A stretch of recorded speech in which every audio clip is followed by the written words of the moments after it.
Good morning and welcome to your Thursday morning, early morning intuitive guidance. I'm Dr. Bonnie Nussbaum here with some words of wisdom for your day. And we'll give it a minute or two here as everybody starts finding the page and popping on. But we have the same card deck as we had yesterday, which I happen to love because as I'm posting to all the different sites, it's helpful when it's the same authors in the same card deck. I only have to change one line, which is the card itself. So I'm quite happy about that. So let's just take some nice deep breaths in through the nose, out through the mouth, in through the nose, out through the mouth. And as you keep breathing, I'm just going to talk here. Good morning, Peggy. Welcome. Glad you found me. Welcome, welcome. So as you're breathing deeply and easily, just kind of settling into right here, right now, bringing your attention back into the moment. And when it wanders, just gently drawing it back, not getting frustrated and upset with yourself about it. Good morning, Carolyn. Welcome. Good morning to whomever else is here. Cindy, good morning. Awesome. Now we're starting to roll in, my practical rebels. Good morning, Chrissy. Glad you are here. Welcome. So, as I was saying, as we breathe and bring in healing light, we're actually orienting ourselves back to the moment, right here, right now. Good morning, Gwen. Glad you're here. When we pay attention to the present moment, it expands. There was this great book called Time Shifting, and the guy who wrote it was basically making the point that when we inhabit a moment, that moment expands. When we're all over the place, thinking about everything but the present moment, we get to the end of the day and we're like, where did the day go? It's gone. Okay? When we inhabit the moment, we have all the time we need. So, Priestess of Light deck by Sandra Ann Taylor and Kimberly Weber. And our card, and I wish they had selected one of the other words for this card, because I will guarantee you there are going to be people who hear the word and are like, that's not for me. And people who, as I posted on the other platforms, read the word and go, that's not for me.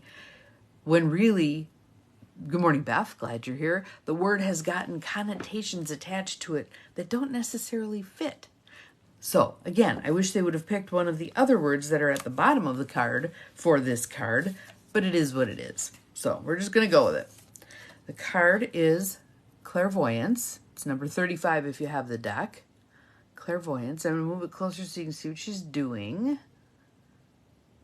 And then we're going to read about what she's doing. But the other words on the card, inspiration, interpretation, trust.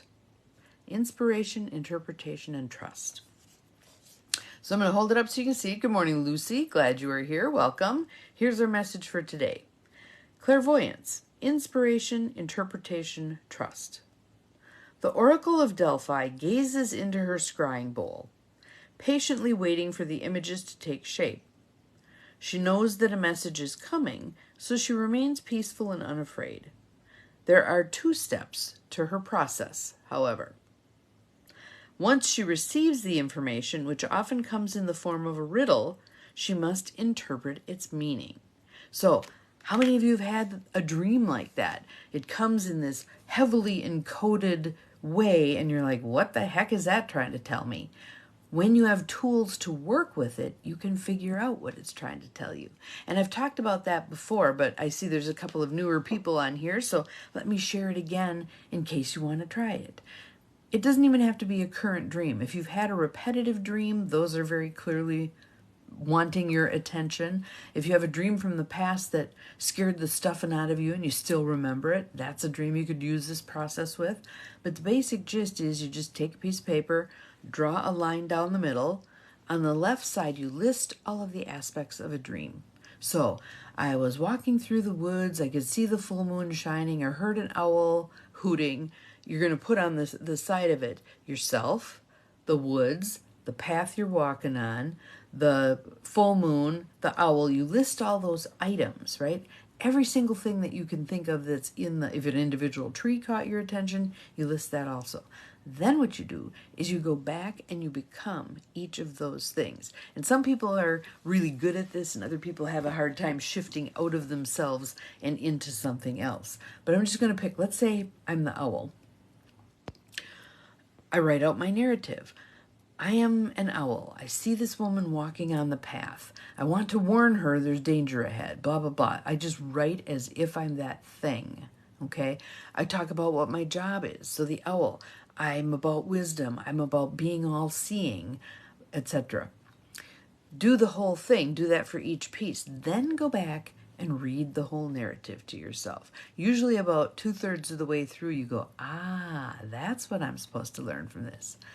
It can be helpful to read it into a voice recorder and then play it back for yourself and listen to it, because the information coming in through your eyes gets processed differently than the information coming in through your ears.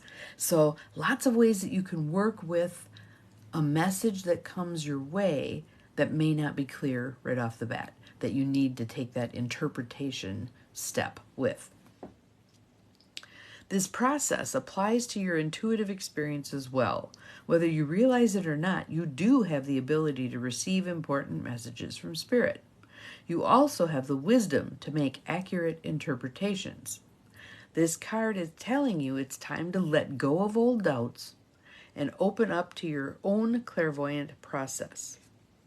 Like the oracle with her scrying bowl, you might find it useful to use specific tools and techniques. Perhaps you'll be called to read oracle cards or pursue mediumship. Whatever form your intuitive process may take, let yourself be a trusting receiver. So many of you, after watching me use a particular deck, have bought your own particular deck. You can draw a card a day. You can lay them out in the way that the books in the card decks suggest, a 3-card spread, past, present, future, whatever. Use them as tools for yourself. And even if you're someone who, I don't believe in all that, that's all hooey, notice that when you perceive something, you run it through your filters. You're the one who gives it meaning. So there's something within you that chooses to give it that particular meaning. If you can't honor anything else beyond that, that's a huge step, okay? Take your time interpreting the message. It may seem complex at first, like you're putting the pieces of a jigsaw puzzle together. But if you relax and let go of the need to perform and the need to be right, soon the answers you seek will become clear. So, Cindy, if you wouldn't mind putting that sentence in our feed, I'd be greatly appreciative. If you relax and let go of the need to perform and the need to be right, soon the answers you seek will become clear. All right? So it's getting out of your own way. It's not doubting. I have this friend, I'm having lunch with her today. She doubted and doubted and doubted and doubted. And I got to read more. I got to learn more. I got to go to this teacher. I got to have all this outside feedback about what my experience means. Much better at that now. She's much more willing to claim her own thoughts about something that has unfolded. That's a huge step. And it's a very wise step to get to and to take. So let me read it again, because I love that part. If you relax and let go of the need to perform and the need to be right, soon the answers you seek will become clear. Thank you, Cindy. There it is. So some of you may want to write that on a 3x5 card and plunk it right in front of your face. Okay, so I need to relax and let go of that need to perform and the need to be right, and answers will show up in divine right timing and divine right order. Okay? There is something you must know about your auricular powers. There is no wrong seeing. Hear that again. There is no wrong seeing. Everything exists in energetic potential. As the energy changes, the outcomes you see will change as well. Be open to receiving and patient in your interpretations. Trust yourself, for you are the oracle of your eternal life. The affirmation is, more and more, I trust my own intuitive process. I open to Spirit's guidance in understanding the messages I receive. And you can ask very specifically, Okay, Spirit, I'm a lunkhead here. I'm not getting this. You've sent this message 3 times about trust, but I'm not getting it. Can you make it more obvious? Kindly and gently. Because when we don't act on those intuitive hits that we get, the volume gets turned up a bit. So maybe to begin with, it's just kind of passing whispers. Then it's like, hey, I'm talking to you. Hey, pretty soon it's hollering in your ears, wake up, here's the message. We don't necessarily want those ones. That can come in the form of a car accident, an illness, something not very pleasant. So we want to listen to this stuff early in the process. Even if it's just to say, okay, I hear you. I'm choosing not to respond. I don't want to do that. No. We still have free will. Somewhere along the line, most of us get the sense that, thank you, Cindy, for posting that, get the sense that it really doesn't pay to buck the messages because as, let me think, Jungian analyst, Marion Woodman, as Marion Woodman's Jungian analyst said to her, Mrs. Woodman, you can either go kicking and screaming like a pig to slaughter, or you can muster some modicum of dignity and stand up and walk. Good morning, Shannon. I just thought that was, we can keep bucking what we clearly can see or what we really know, or we can go with it. We can flow with it. We can stop fighting reality.